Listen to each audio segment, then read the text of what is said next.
Abigail Wright, and this is The Piece of Persistence. Today I have the pleasure of talking with Jaimee Hammer. She's a tax professional and a singer.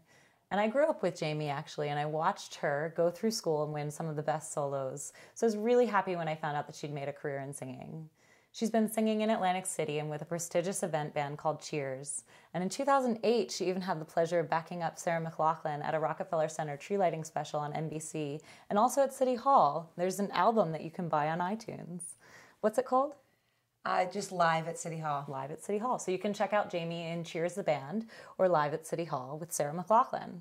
What really amazes me about Jaimee is that she's actually a really great architect of her life. She's designed it so that she has 2 careers and a family. When she realized that her slowest season as a singer lined up perfectly with tax season, she became a tax professional. And not just any tax professional, she has her own practice with 325 clients. She serves on the board and was a past president of the National Association of Tax Professionals on the New Jersey chapter. And in 2009, Philadelphia Magazine awarded her one of the area's best personal wealth managers. Jaimee, I'm so grateful to be able to talk to you again after all these years. Thank you so much for taking the time to meet with me today. Absolutely. How would you define success in your life? I can't say 100% of the time because that would be impossible. But the majority of the time, whenever you look back and you reflect on your life, that it's exciting, that you feel lucky, that you feel blessed, that you can't believe it. Like, I'm here. So I've made the right choices for me, and I know that, and I don't have regrets. And while there's a million other things that I find interesting, and sometimes I'll joke and say, in another life, I would do this, I still don't feel a yearning to be doing anything other than I'm doing. March 22nd, on any given year, I'm stressed. Yeah. I think I have a pretty good hold on stepping back, knowing when I'm stressed, trying to regain that perspective and say, okay, yes, you have 32 returns to finish, and you will finish them. I don't know how. Maybe you won't sleep, but then you'll get to the other side of that. I've taken happiness to another level this week because I just finished and saw a client on Wednesday, a project, an estate return actually, that I've been working on for a year and a half. Oh my goodness. A year and a half, and that's not typical in my business. It's more short-term work, but we finally finished, and she has it. It's in the mail. I got paid. It's done, and it just takes me to another level of excitement. Yeah, I think I felt that way after the marathon. I'm sure. Accomplishment. You feel that accomplishment. As challenging as tax preparation is, you seem to find these challenges really rewarding and exciting. And I know a lot of people find challenges to be frustrating. How do you view them in your life? Well, I definitely call myself a big nerd because I look forward to and do a ton of continuing education and numerous hours, on average, about 4 times as much as I'm required to take in a year. Really? Because knowledge is power. And I think that the smartest people are the people that realize how much they don't know, are always open to listening, constructive criticism, and understanding that you can't know everything. You can't be good at everything. Right. There's a place for everyone to have that push. So I get this education and it empowers me. I get excited because I feel like, okay, now I understand that a little bit better. And next time it comes into my office, I'm going to get it that much more. And it's the type of career that you just get better with experience. I was born responsible.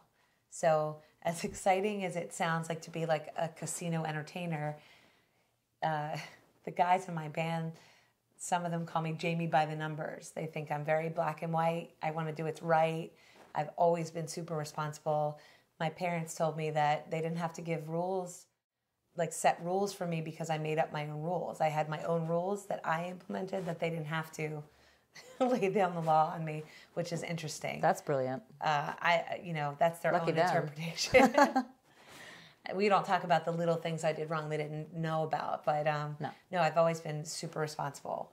It doesn't make sense to me. Someone who is super responsible and practical, as happy as I feel, it sounds like 2 different beings. But I love to be a performer, And I know that you understand when I get on stage, I'm not nervous. Yeah. When you have, and for doing it for so long, there's no nerves there. That's the best part of your day. That's really cool. You're doing a service for so many different people, between the people you're singing to who've lost all their money and the people that you're singing to who are, celebrating their wedding, and the people that you're serving as a tax professional. You are a service professional for sure. Yeah, and it's interesting because some of my closest friends are teachers, and I always look at them and think, God, I could never do that. One of them is a special education teacher, and I think it takes a special person. Yeah. And there's so many careers where you're giving back on such a huge level. And I try to remember that I have my own piece of what I'm doing. And yes, it's a service. I am not in the military. I'm not defending the country. I'm not teaching our youth. I'm not a police officer. I don't work for a nonprofit and work against the hunger problems of the world. There's so many places where you can give, and this is my way, and it's my way. It's pretty wonderful. I can't say enough that everything is wonderful in my eyes most of the time, like those rose-colored glasses. And when it's not, I can pull back that perspective, do my best to step back and say, pros, cons, look at that. That pile is way longer. So those cons, yes, they're there, but look at what you have instead of what you don't have. Do you have any other advice for our viewers about how to balance success and happiness as they're looking for peace in their lives? I can only speak to my own experience.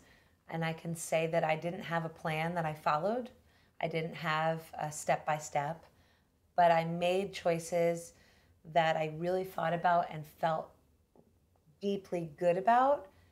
And that's where I'm to that place with no regrets. And my decisions came from, what do I really, really have a passion for, enjoy, inspires me. And that could mean so many different things. But it's the things that I do and take my time to do, I really enjoy.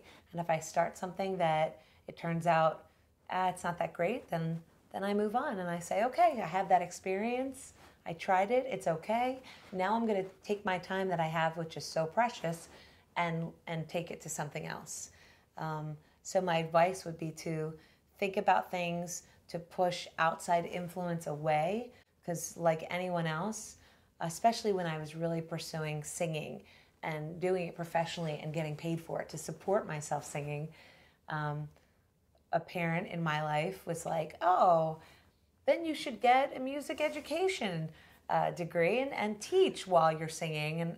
And it was like, no, I don't want to be a music teacher. I want to sing.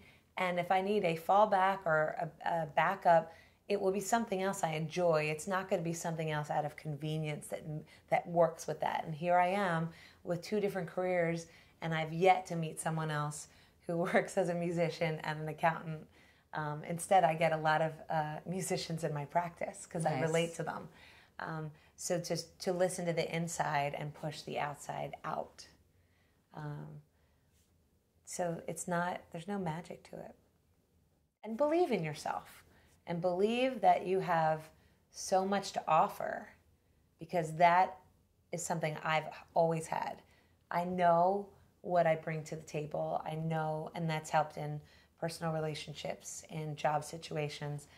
I know that whoever I'm encountering, dealing with, that there's a lot that I'm bringing to the table in that situation. And I believe that, and I know it. And if I know it, then it rubs off on them, and then they know it too.